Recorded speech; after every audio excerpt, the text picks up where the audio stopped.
नमस्कार, मैं भैरव प्रताप चौधरी। साथियों, यह मेरा ऑफिशियल चैनल कड़क खबर है, जिस पर मैं आप सभी को पेंशन से जुड़ी हर जरूरी और अहम खबर देता हूं। अगर आपने अभी तक हमारे इस चैनल को सब्सक्राइब नहीं किया है तो पेंशन से जुड़ी हर जरूरी खबर पाने के लिए अभी इस चैनल को सब्सक्राइब करें। आज आपके सामने जो जानकारी रखने जा रहा हूं वह सीधे तौर पर आपकी पेंशन, आपके अधिकार और आपके आने वाले कल की सुरक्षा से जुड़ी हुई है। यह बातचीत खास तौर पर उन सभी लोगों के लिए है जो अभी पेंशन का इंतजार कर रहे हैं, जो फिलहाल पेंशन ले रहे हैं या फिर जिनकी पूरी जिंदगी इस भरोसे पर टिकी है कि नौकरी के बाद के सालों में कम से कम एक ऐसा सहारा जरूर मिलेगा जो उन्हें बिना किसी चिंता के जीने की ताकत दे। अगर आप चाहते हैं कि इस तरह के अहम अपडेट्स आपको लगातार और बिल्कुल साफ सुथरे अंदाज में मिलते रहें तो इस चैनल को सब्सक्राइब करना ना भूलें। वजह बिल्कुल साफ है, आपको पेंशन से जुड़ी कोई भी छोटी से छोटी जानकारी आपकी जिंदगी में बड़ा बदलाव ला सकती है। साथ ही इस वीडियो को उन सभी पेंशन धारकों तक जरूर पहुंचाइए जो आपके जानने वाले हैं, ताकि कोई भी जरूरी बात किसी से छूट ना जाए। पिछले कुछ महीनों का हाल देखिए। ईपीएस 95 पेंशनर्स का दबाव, उनके आंदोलन और हड़ताल जैसी स्थितियों ने एक बार फिर सरकार और पूरे सिस्टम का ध्यान पेंशन के उस सबसे दर्दनाक पहलू की ओर खींचा है जिसे लंबे समय से नजरअंदाज किया जा रहा था। सालों से एक ही शिकायत गूंज रही थी कि न्यूनतम पेंशन इतनी मामूली है कि बुजुर्गों को मजबूर होकर अपनी दवा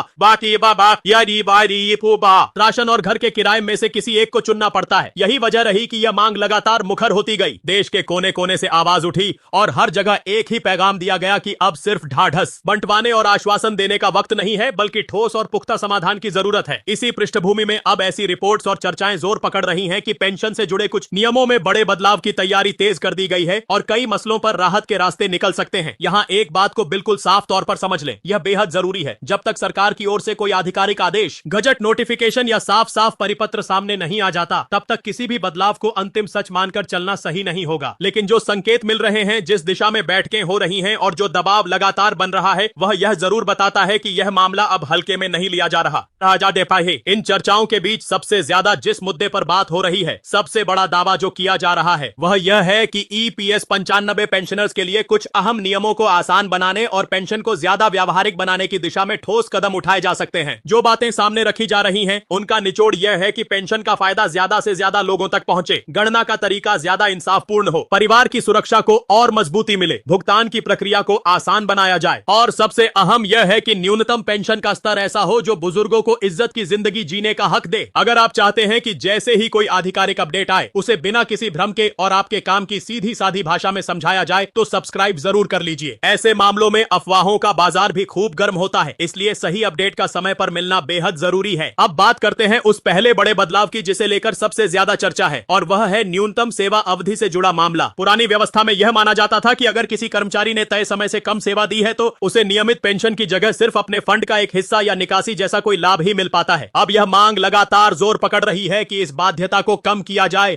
या पूरी तरह खत्म किया जाए, ताकि कम अवधि के लिए काम करने वाले, असंगठित क्षेत्र में हाथ आजमाने वाले या जिनकी नौकरी बीच में ही टूट जाती है, उन लोगों को भी पेंशन सिस्टम के दायरे में बेहतर सुरक्षा मिल सके। कई बार लोग मजबूरियों के चलते नौकरी छोड़ देते हैं, खासतौर पर महिलाएं या वे कर्मचारी जो कॉन्ट्रैक्ट अस्थायी या रुक रुक कर होने वाले कामों में लगे होते हैं। ऐसे लोगों के भविष्य की सुरक्षा सुनिश्चित करने के लिए नियमों को और ज्यादा संवेदनशील बनाने का दबाव लगातार बढ़ रहा है और ऐसा माना जा रहा है कि सरकार इस दिशा में गंभीरता से विचार कर रही है। दूसरा बड़ा और अहम मुद्दा पेंशन की गणना के तरीके का है। अक्सर यह शिकायत सुनने को मिलती है कि पेंशन की गणना में कई घटकों को शामिल ही नहीं किया जाता, या फिर आखिरी वर्षों के औसत वेतन के आधार पर जो तरीका अपनाया जाता है उससे असल में मिलने वाला फायदा काफी कम हो जाता है। अब जो चर्चाएं हैं वे यह इशारा करती हैं कि पेंशन गणना के इस तरीके को और ज्यादा पारदर्शी और ज्यादा फायदेमंद बनाने के सुझावों पर गंभीरता से विचार किया जा सकता है। कई जानकार यह भी राय दे रहे हैं कि बढ़ती महंगाई के असर को देखते हुए गणना में ऐसे घटकों को शामिल किया जाना चाहिए जो पेंशन को असल जिंदगी के बढ़ते खर्चों के अनुरूप बनाए रखें। यहां भी यही बात याद रखनी होगी कि आखिरी फैसला तभी माना जाएगा जब लिखित में आदेश जारी हो। मगर इतना तो तय है कि यह मुद्दा अब सिर्फ बहस का विषय नहीं रह गया है, बल्कि यह एक मुखर मांग बन चुका है। तीसरा बड़ा बदलाव जिस पर चर्चा गर्म है वह है पारिवारिक पेंशन से जुड़ा हुआ है। बहुत से परिवारों के लिए सबसे बड़ा डर यही होता है कि पेंशनर के बाद घर का खर्च कैसे चलेगा, सहारा क्या होगा। यही वजह है कि पारिवारिक पेंशन को और मजबूत बनाने की मांग लगातार उठती रही है। चर्चाओं में यह बात जोर शोर से सामने आ रही है कि परिवार को मूल पेंशन का बेहतर अनुपात मिल सके और आश्रित बच्चों के लिए भी कोई पुख्ता सुरक्षा व्यवस्था बनाई जाए, खासकर उन हालात में जब परिवार की आर्थिक स्थिति कमजोर हो। बच्चों की पढ़ाई लिखाई और उनके भविष्य की जरूरतें कई बार परिवार की कमर तोड़ देती हैं, इसलिए बच्चों की सुरक्षा और उनकी शिक्षा के लिए अलग से कोई इंतजाम किए जाने की जरूरत पर भी जोर दिया जा रहा है। अगर यह बदलाव हकीकत में बदलता है तो यह अनगिनत परिवारों के लिए जीवन भर का एक बहुत बड़ा सहारा बन सकता है। चौथा अहम मुद्दा है पूरी प्रक्रिया का सरलीकरण। पेंशन से जुड़ा हर छोटा बड़ा काम अक्सर बुजुर्गों के लिए सबसे बड़ी मुसीबत बन जाता है। कागजों के चक्कर, लंबी लंबी लाइनें, दफ्तरों के चक्कर, बार बार सत्यापन। यही वजह है कि लंबे अरसे से यह मांग की जा रही है कि पूरे सिस्टम को डिजिटल और पारदर्शी बनाया जाए। अब यही संकेत मिल रहे हैं कि पेंशन से जुड़े आवेदन, स्टेटस की जानकारी, शिकायत और भुगतान की निगरानी जैसी सारी सुविधाओं को ऑनलाइन और सरल बनाने पर जोर है। इसका मतलब यह है कि पेंशनर घर बैठे ही अपनी पूरी जानकारी देख सकें और जरूरत पड़ने पर आसानी से मदद ले सकें। यहां यह समझना जरूरी है कि डिजिटल सुविधा का मतलब यह कतई नहीं है कि बुजुर्गों पर टेक्नोलॉजी का बोझ डाल दिया जाए, बल्कि इसका असली मतलब यह होना चाहिए कि उनका काम आसान हो, उनका समय बचे और किसी भी स्तर पर उनके साथ कोई अन्याय ना हो। पांचवा और सबसे ज्यादा चर्चित मुद्दा है न्यूनतम पेंशन की रकम। जो बातें सामने आ रही हैं, उनमें न्यूनतम पेंशन को कई गुना बढ़ाकर एक सम्मानजनक स्तर तक लाने की बात शामिल है। कहीं 7,000 तो कहीं 75,000, और इसके साथ महंगाई भत्ता जोड़े जाने की चर्चा सबसे ज्यादा गर्म है। लोग इस पर इसलिए भी ज्यादा ध्यान दे रहे हैं क्योंकि आज भी बड़ी तादाद में ऐसे पेंशनर्स हैं जो इतनी मामूली रकम पर गुजर बसर करने को मजबूर हैं, जिससे जीवन चलाना बेहद मुश्किल हो रहा है। यहाँ भी वही बात लागू होती है कि सरकारी आदेश के बिना किसी भी बात को अंतिम नहीं माना जा सकता। लेकिन इतना जरूर साफ नजर आ रहा है कि न्यूनतम पेंशन बढ़ाने की मांग को अब टाला नहीं जा रहा, बल्कि इसे लेकर जो गंभीरता दिख रही है वह पहले कम थी। इसी संदर्भ में 7,000 न्यूनतम पेंशन और महंगाई भत्ते की चर्चा को बहुत से लोग एक टर्निंग पॉइंट मान रहे हैं। कहा जा रहा है कि ऐसी व्यवस्था की दिशा में काम हो सकता है जिसमें न्यूनतम पेंशन को एक तय स्तर पर लाया जाए और उस पर डीए यानी महंगाई भत्ते जैसी राहत भी दी जाए, ताकि महंगाई बढ़े तो पेंशन की असली ताकत कमजोर ना पड़े। कुछ चर्चाओं में यह भी आता है कि इस योजना को लागू करने के लिए अलग से फंड या पायदे